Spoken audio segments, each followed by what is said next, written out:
Hello and welcome back to our series here on the 944 Turbo, European Autocraft Studios.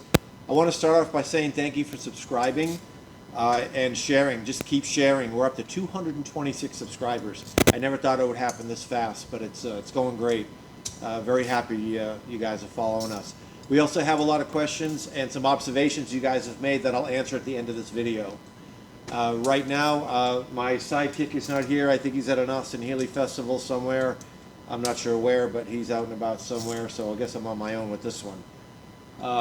The exhaust is rusted pretty bad. We're going to get this out of the way, but I'm going to get the starter out of the way first. It's not the hardest thing to do, but normally there's a heat shield here that's missing. I think I mentioned that in one of the earlier videos that this heat shield is missing when we did the walkthrough. That makes it really easy to take the starter out, but it's really tough on the starter with all the heat around here. So we're going to start by taking this apart. Just a signal wire here to the starter. This is what's called terminal 50. If you look in your wiring diagrams, you'll see terminal 50. That indicates when the key is in the start position. That's considered terminal 50 power. So that's that. 13 millimeter on the cable. The cable wants to turn with the nut, which means the whole stud is turning, and that can break off the back of the plastic part of the solenoid. So what we're going to do is hold that wire really tight and prevent it from turning. And that'll help save the stud in the starter. That came right off, so that's not too bad. And that's that. That way, I just want to get these cables out of the way so we can get up to the rusty, crusty studs up on the top there. And put that back on. A 19 millimeter wrench, or you can get a ratchet on this one, but I prefer a wrench. These aren't too bad. And then one on the inside. Not a lot of room to swing the wrench, but we'll get it.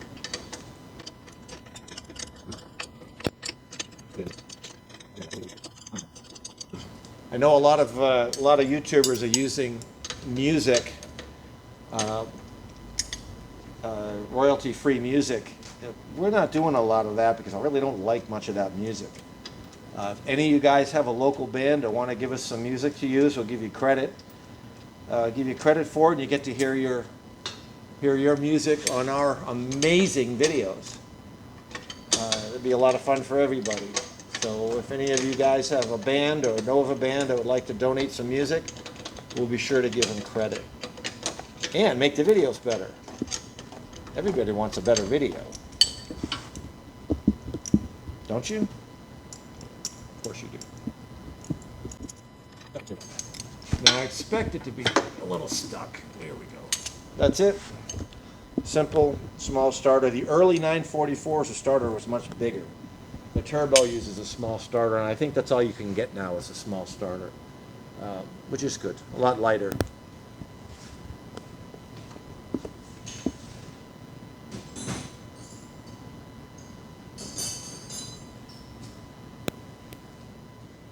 Well, now that the starter's out of the way, it's a little bit easier to get to the 3 bolts on the flange for this exhaust pipe. They're pretty rusty. There's one nut up there that's a 13 millimeter head. So I'm going to do that one first, and the stud is way too long. So I don't know what happened up there, but not looking good. Pretty hard for you to see up here, so I'll see what I can do. Show you the carnage when it comes out. I can't see it. Here it is. It's important to have a flashlight so you can see up there. I lost my socket.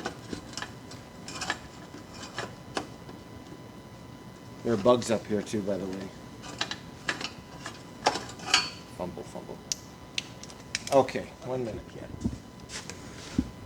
There it is. Okay. Let's see what happens. I sprayed them earlier. Hopefully it'll help.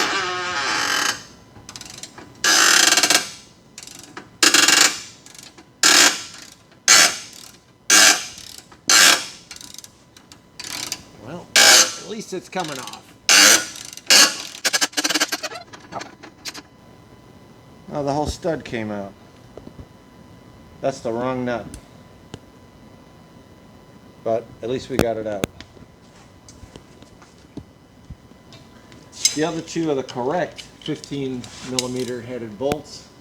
Nuts, I should say, and those I should be able to get to.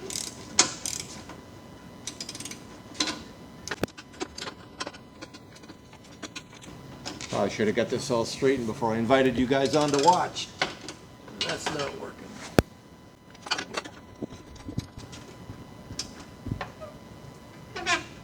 Not even tight.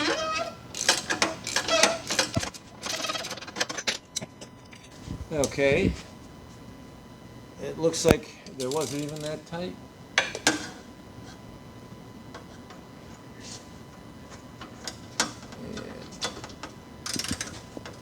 Nope. Wow.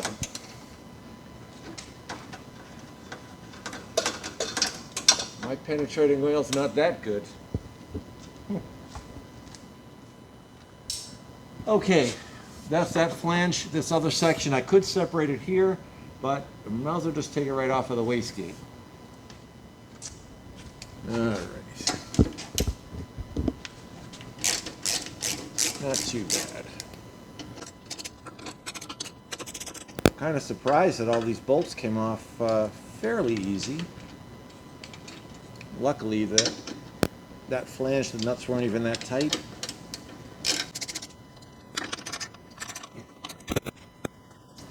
Now, if you don't have an assistant, shouldn't be too bad. When I take this bolt out, this is going to get stuck up there. And then I can maneuver it out after.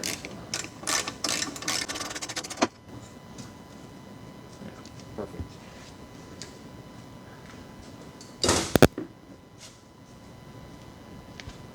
Okay.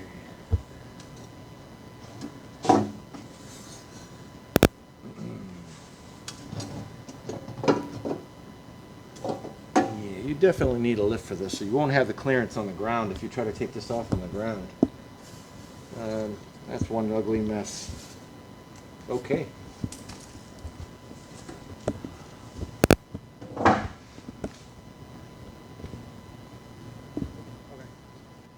We're going to get this brace out of the way.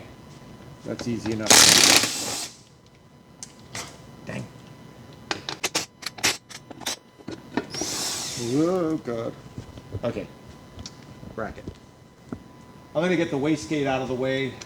This bracket clamps the torque tube, and then the bracket is the wastegate suspended by this bracket, and then the exhaust is attached to it. Really not going anywhere. Let me see if I can get that out of the way without too much trouble.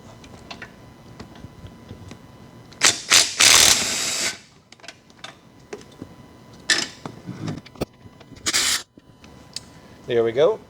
That's the bracket from the bracket. Now the exhaust pipe from the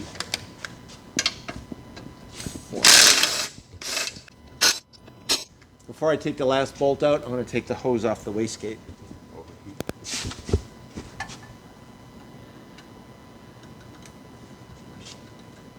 Normally there's a nice fancy German clamp on this, but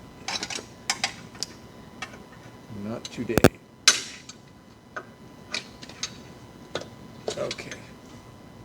That's the hose. And the last bolt. And there's our wastegate. And there's the bracket that goes on to the bracket up here, which is clamped to the torque tube. So this here is the signal from the intake manifold. Actually, that's the signal from the timing valve. The timing valve controls how much wastegate this thing gets using the one of the ECUs. So this is where it bolts on here. You saw up there. Just a few minutes ago, this is mounted up here, this way, I think. Regardless. So when the wastegate opens, of course, it dumps exhaust pressure off of the turbocharger. It sends that exhaust down through this pipe, right through this little mini catalytic converter. This is actually a catalytic converter. So the wastegate exhaust will also be converted as it goes through and back to the muffler, the rear of the exhaust. And we're missing the main cat, which I'd like to put back on. We'll see if we can convince him to do that, but we'll see. Anyways, that's how that system works. We'll get to the timing valve and how all that works on the top of the engine when we get there. Hi, now it's time. I'm just going to read some of your comments and questions. Thomas Nichols mentioned that he likes the process of doing the work and showing you all the work that we're doing rather than just a quick time lapse. That's probably why the car is still in the condition it's in. As of today, this video we're doing right now is going to be posted today, so you'll see this is exactly what's happening today. It is taking a long time because we're showing everything, but we don't mind doing that. I actually enjoy doing that more, so you get to see every part. So thanks, Thomas, for watching. Jeffrey Gress, carpet. Yeah, where are you going to source the carpet? The original linen carpet for this car. It's a silver knit fabric. It's really not available unless you buy the fabric as a whole. These carpets are molded. They're fit into the into the wells of the seats and everywhere. It's molded perfectly. A few companies make it, but they sell the material, but it's not molded, and they also sell a molded set that's in black. World Upholstery has it. You can get it any color, but it's an American carpet. It's not the same. We're still working on that. I know there's some places in Europe that replicate some of this stuff, so we're still looking. Tough question. Yeah, thanks a lot. I got to think about that now. He also mentions we have a lot of work ahead of us, and we most definitely do. We will be replacing all the rubber and all the fuel hoses, the fuel pressure regulators and fuel damper. Those things really, they're not available through Bosch anymore, but there's some aftermarket suppliers that look like pretty good quality. We've used on other cars. That, all fuel hoses, everything is getting replaced. Also mentions the engine harness. We have, this is a mess, this harness. We do have another harness that's unmolested, a really good one from a car that the owner got me a long time ago. I mean, many years ago. That's in a box in storage. We have it here now, and we looked it over. It's in really nice shape. So that we're going to try to restore and make clean again. That shouldn't be too much of a problem. But thanks, Jeffrey, for checking in on that. And Jeff Hammond, you got me, man. The fuel filler hose, the drain hose that goes down in here. I kind of knew it was in there somewhere, but I didn't pay attention. But yeah, Jeff did. Jeff Hammond did. This drain hose, after I saw his comment, I went back and looked and I could feel it. As I was trying to get it out, it broke off and fell down inside. So we'll be working on that. Thanks, Jeff. But we'll get to that too, and some other comments as we go along. We're getting so many comments. It's great to see that we have a nice community that likes the 944s and the 944 Turbo. We have other cars as well. We'll be restoring a 928 that's sitting out in the parking lot you may have caught a glimpse of in the videos, but that's another disaster that we're going to try to bring back.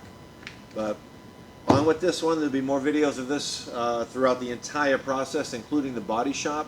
There's not a whole lot of great body shops, but we do have one guy I have in mind. He works out of his house. He does beautiful work.